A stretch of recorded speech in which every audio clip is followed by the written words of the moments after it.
Yeah, so no trace formula. It's not a trace formula talk. So I'm Aaron Pollack. Thanks for coming.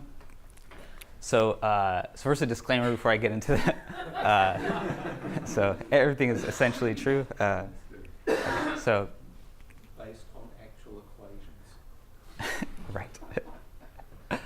Okay, so this talks about arithmetic invariant theory. So what is that? So the basic objects are some linear algebraic group G defined over Q, say, and some finite dimensional rational representation of G. So G could be like GL2, and V could be the symmetric square representation, or G could be GL6, and V could be the exterior cube representation.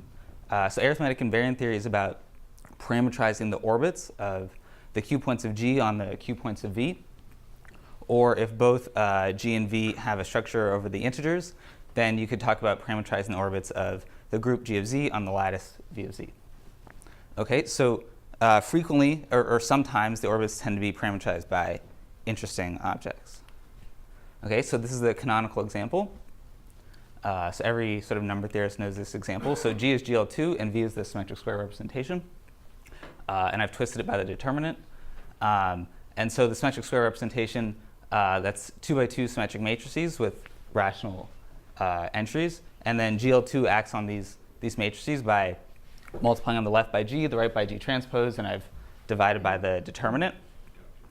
So you can make the whole situation. So this is the rational situation, the situation over Q, and you can make it all integral by insisting that the group acting be GL2Z and that the entries A, B, and C be integers. So that's sort of the point of this B over 2 here, so that this is the right sort of lattice, the nicest lattice to take. Okay, so equivalently, you could think of 2 by 2 symmetric matrices as binary quadratic forms, and then this A, B over 2, B over 2, C, this symmetric matrix corresponds to the integral binary quadratic form ax squared bxy, ax squared plus bxy plus cy squared. Okay, and then the action in this setup is G in GL2 acts by changing the coordinates around and dividing by the determinant. Okay, so the next couple slides are about binary quadratic forms. So, oh, bless you. So if you take a binary quadratic form, you can compute its discriminant, b squared minus 4ac, or in terms of the symmetric matrix, the determinant times -4. And so this is an invariant of the orbit. So meaning if you act by some element of GL2 on your binary quadratic form, the discriminant stays the same. Or in other words, the determinant of this matrix here is the same as the determinant of the inside one. So this is an invariant of the orbit. So in this problem, so the problem with arithmetic invariant theory over Q, this discriminant invariant completely classifies the orbits. So if you have two different symmetric matrices, 2 by 2 symmetric matrices with rational entries, and they have the same non-zero discriminant, then you can get from one to the other with an element of GL2. Okay. And then it's also helpful to associate to this orbit the quadratic extension of Q where you adjoin the square root of the discriminant. Okay, so that'll make sense maybe on the next slide. Okay, and then what happens over the integers? So over the integers, the discriminant is still an invariant of the orbit, but it doesn't separate all the orbits. There's more invariants that you need to separate the orbits. So in this case, you have the discriminant, which it's b squared minus 4ac, where a, b, and c are integers, so it's always a square modulo 4. So it's always 0, 1 modulo 4. And then, so if you have a number that's 0, 1 modulo 4, you can create a quadratic ring associated to it, the ring of discriminant D. So that's where you just take z adjoint x and you mod out by this quadratic polynomial. So I just pointed out that D was 0, 1 modulo 4, so that you see that this last term here actually is an integer. Okay, so over the integers, the orbits are essentially parametrized by quadratic rings plus some finer data, which in this case is a module for this particular quadratic ring. And so that's basically what the orbits classify here. Okay, so that was that's the sort of canonical example. So there's no a priori reason in general that you might believe that parametrizing, thinking about these orbit problems would be interesting. So if you have some group G and act on some lattice V, you wouldn't necessarily expect that the orbits parameterize something interesting, but maybe 15 years ago or so, Bhargava found a bunch of examples of this sort of phenomenon where the orbits parameterize interesting arithmetic objects. So before Bhargava's work, there's maybe a small number of examples like this binary quadratic forms where you have interesting orbits, but Bhargava found many more. So these three are due to Manjul. So in these cases, you have GL2 times SL3 acting on Z squared tensor, the symmetric square representation, just diagonally, I guess, or GL2 acts on the first bit, SL3 on the second bit. And then you have GL2 times SL3 times SL3 acting on Z squared tensor Z cubed, and GL2 cross SL6 acting on Z squared tensor the exterior square of the sixth-dimensional representation. So in all these examples, it turns out that the orbits are parameterized by cubic rings. So that means a commutative ring that's free of rank 3 over as a Z module, plus some finer data. So in case 2, the orbits are parameterized essentially by cubic rings and 2 ideal classes in the cubic ring whose product is 1. Okay, so that was a split orbit problem that I just wrote there. So meaning that the group G that's acting is a split group.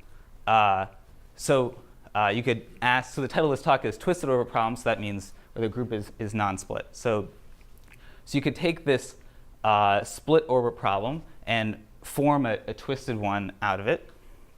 So how do you do that? So you can fix some quadratic ring X, which is S, which is just fixed for the whole orbit problem, and use it to twist this above the situation above. So first, how do you twist the group? So the group here is you have this GL2 times SL3 times SL3, and you can consider SL3 times SL3 as SL3 of Z cross Z.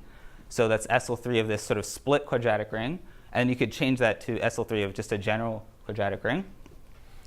And how do you twist the underlying module? Well, you can think of the module Z squared tensor Z cubed as Z squared tensor 3 by 3 matrices. And then you can change these 3 by 3 matrices with integer entries to Hermitian 3 by 3 matrices with coefficients in this quadratic ring. So if you have a quadratic ring, it has some conjugation on it. And the Hermitian 3 by 3 matrices are just the ones that are equal to their transpose conjugate. Okay, and then GL2 cross SL3 acts on these Z squared tensor Hermitian 3 by 3 matrices. Okay, so that's a twisted orbit problem. Okay, so here's a sample result. So in this twisted case, the orbits are parameterized by cubic rings, still cubic rings, but now instead of 2 ideal classes for T, you have 1 ideal class for the bigger ring T tensor S, and then some other data and some other equivalences and stuff. Okay. So, so how do you prove such a result? So the key idea is to take this bottom space that you started out with, this 2 copies of 3 by 3 Hermitian matrices, and you start with orbits that are in a sense big orbits for this space here, and you want to relate these orbits these big orbits in this small space to some different orbits in some bigger space that are in a sense small. So the bigger space in this case is the cubic ring T tensor these Hermitian 3 by 3 matrices. So here you had sort of 2 copies of these 3 by 3 matrices, and now you have 3 copies of them because T is a cubic ring. And so you have big orbits in this sort of smaller space, and you want to relate them to small orbits in this sort of bigger space. Okay, and so for the number theorists, I put in parentheses what I mean. And so what sort of happens is that by sort of lifting these orbits O in the small space to these small orbits in the bigger space, the arithmetic invariant theory becomes easier to understand. So sort of precisely because the orbits are small, they have less arithmetic invariant theory, and so that sort of helps you. Okay, so I sort of described here why this sort of procedure is helpful, but to be honest, I don't sort of really understand it. Why it should be so helpful, and it's sort of this sort of strategy appears a lot in arithmetic invariant theory, but it's still sort of mysterious to me. So one of the things that I want to think about here at IS is sort of why why this sort of strategy is so helpful. Okay, so I have an example for you, so you can see how this might work in practice. So if you have binary quadratic forms, so at the beginning I mentioned if you had two by two symmetric matrices with entries in the rationals and they have the same non-zero discriminant, then you can get from one to the other with an element of GL2. So in the last two slides here, I have a little proof for how you can do this using this sort of lifting technique. All right, so you could by hand sort of probably construct a very easy argument, but the argument that I have here, it's maybe a little more complicated, but it generalizes surprisingly well. Okay, so you start. So the first slide here is what the lifting procedure is, and then the next slide will be how to use it to parametrize the orbits.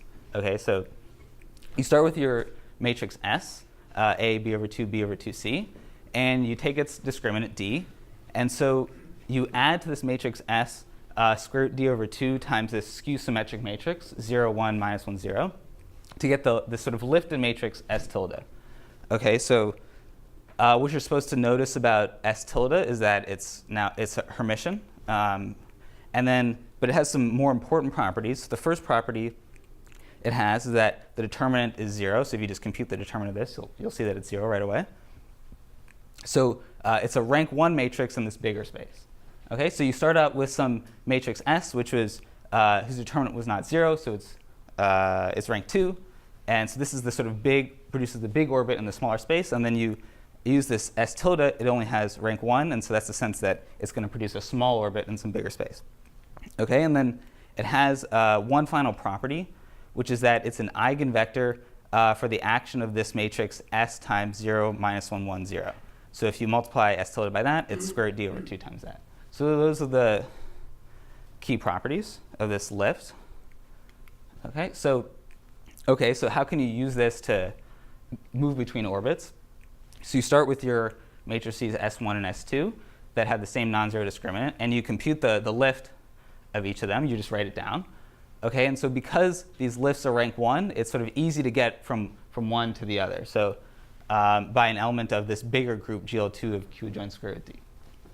Okay, so basically rank 1 matrices are just a vector times their conjugate, and so getting between two rank 1 matrices is just moving between vectors. So that's why it's easy to move between these lifted matrices and this by an element of this bigger group. Okay, and so you could write down your matrix in this bigger group as sort of a real and imaginary part. So G1 and G2 are rational matrices. And so G is G1 plus square root D over 2 times G2. And now from these sort of real and imaginary parts, you can obtain a matrix in 2 by 2 matrix with rational entries just by replacing the square root D over 2 with this S times 0 minus 1, 1, 0. So this was precisely the thing that was here in this eigenvector property. Okay, so now you get this matrix H, and so H moves between S1 tilde and S2 tilde precisely because of the sort of eigenvector property. Okay, and then sort of amazingly, so if you take this equation here and you take the real part of it, that's telling you that S1, it moves between S1 and S2, and if you take the imaginary part of it, it's telling you that the determinant is 1. So you really can get between these two matrices. Okay, so anyway, so this sort of strategy is, like I said, it generalizes very well, and one of the things that I want to sort of do here at IS is sort of better understand, why this works. Okay, so that's it.